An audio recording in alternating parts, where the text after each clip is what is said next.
Today let's talk about absinthe, the most mysterious alcoholic drink. Its history, how to drink absinthe, whether it causes hallucinations, and then I'll make some cocktails with absinthe. Right now on Dr. Cork. Absinthe is a strong alcoholic drink from 50 to 80% alcohol, which is made from a variety of herbs, including wormwood, aka Artemisia absinthium, from which it takes its name. Besides wormwood, absinthe always contains other herbs and aniseed, especially in commercial mass-produced absinthes like Santa, Tunnel, Hypno, because wormwood has little flavor and a lot of bitterness, and you need something to balance it out. So while absinthe is a wormwood drink, it's also an aniseed drink. Traditionally, absinthe has green color, although there are others, and is consumed either diluted with water and sugar or in cocktails. In pure form, of course, you can also drink it, but it's not for everyone. Absinthe appeared in Switzerland at the end of the 18th century, and by the 19th to 20th centuries gained its popularity all over the world, largely thanks to the famous fans of this drink: Hemingway, Picasso, Van Gogh, Oscar Wilde and others. Absinthe is shrouded in legends, the main one being that it causes hallucinations, due to the thujon it contains. No research has confirmed it to this day.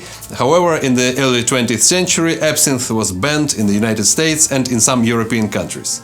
At the same time, pastis appeared, also an anise-based strong alcoholic drink, but it doesn't contain wormwood and thujon. Absinthe has no psychoactive properties, it is just a very strong spirit. In the European Union countries, by the way, it has been legalized just recently, and in the US I've heard some rumors about it. By the way, tell me in the comments if you live in the US or Europe, is absinthe legal in your country? There are two most famous traditional ways to drink absinthe: French and Czech. In both cases we're gonna need an absinthe glass and a special slotted spoon. You can use another glass, any glass you like, but this one is conveniently arranged to measure out the amount of absinthe to mix with water. Instead of a spoon, you can use a fork or drill holes in an ordinary spoon, or use a julep strainer like I will. It also fits perfectly, and also I don't know where my absinthe spoon is. If you've taken it, please give it back. Now take absinthe and pour it in the glass until it's about here. This particular absinthe is 60% ABV, although I remember it used to be 70%. Now place a spoon or a strainer on the glass and place a sugar cube on it. In the French method, you need an absinthe fountain from which ice-cold water drips very slowly onto the sugar until it dissolves and the glass is filled with a mixture of absinthe and water. I don't have such a fountain, and it's always more fun to light something on fire, so I'll make it the Czech way. Everything is the same, but you need to soak the sugar in a small amount of absinthe and then light it on fire and watch it caramelize and drip into the absinthe. When the process is complete, we just start slowly pouring ice water over the sugar until the glass is full. The ratio is about 1 to 3 or 1 to 4, so 1 part absinthe, 3 or 4 parts water. Now add sugar and stir. You can drink it now. If you like absinthe, this one is for you. It's not for everyone. Strong anise flavor, bitter, but it's not the strongest absinthe, so it's okay. I know some Czech absinthes, like King of Spirits. It is much more bitter and it has less anise flavor and it's pretty nasty. This one is better. I prefer drinking absinthe within the cocktails, some of which let's make right now. The first cocktail I'm gonna make is Green Beast. It's not just a reference to Hulk, it's a drink that was created in the 2010 by a bartender Charles Vexenat. Sorry for my pronunciation. At the time he made the drink for Pernod Ricard as a way to show off the brand's absinthe.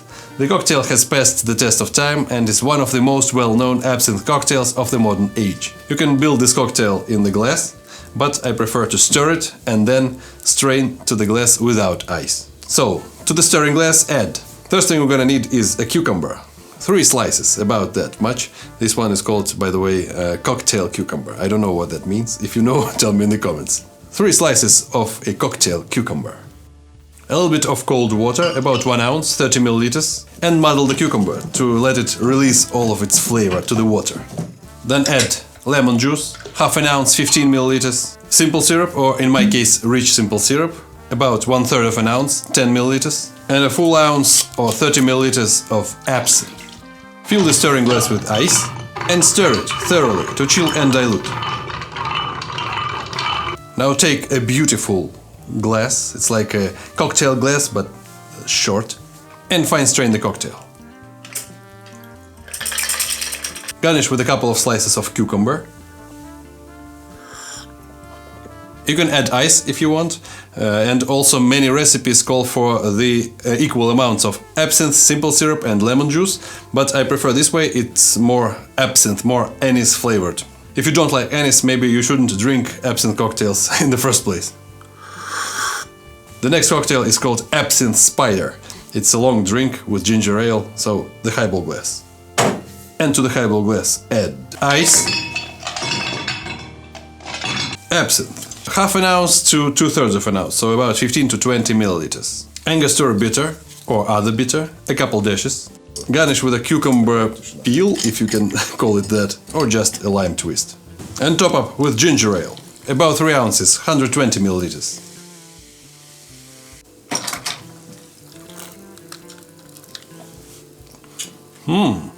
A pretty refreshing drink. If you don't know there's absinthe in it, you would never tell. Maybe you have a hint of anise and all those flavors, but when you hear absinthe, highballs don't come to mind. It is usually more something strong and pretty nasty. But this one is a pretty good cocktail. The next cocktail is one of the most famous classic cocktails, the Sazerac, a close cousin of the old-fashioned that traditionally consists of either rye whiskey or brandy or a mix of both, bitters, sugar and absinthe. The drink has been invented as far back as 1838, with the cocktail itself becoming trademark in 1900 by the Sazerac company. Also, the Sazerac cocktail is the official cocktail of New Orleans. To make this cocktail, you're gonna need a stirring glass, to which we're gonna add a sugar cube, Peychaud's bitters, about 4 dashes. Now muddle the sugar. Don't skimp on this part, nobody likes pieces of sugar in their mouth. I'm gonna use sweet sherry brandy instead of cognac. 2 ounces, 60 milliliters. Stir a little. Fill the stirring glass with ice. And stir thoroughly to chill and dilute. Now take the cocktail glass. Spray it with absinthe. It's very useful to have a spray bottle for perfume filled with absinthe. And strain the cocktail. Garnish with a lemon peel.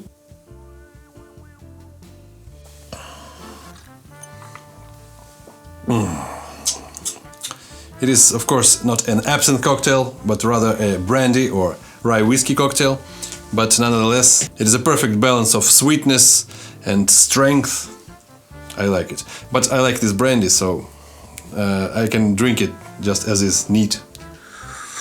That's it for today. Thanks for watching. Subscribe to my YouTube, Instagram and all other social media. All the links are in the description to this video. Check out other videos like how to start a home bar, the whole playlist about that, or the cocktails with world's most bitter drink here. If you want to support my channel, become a patron on Patreon or join the YouTube membership. Thanks a lot. Links in the description.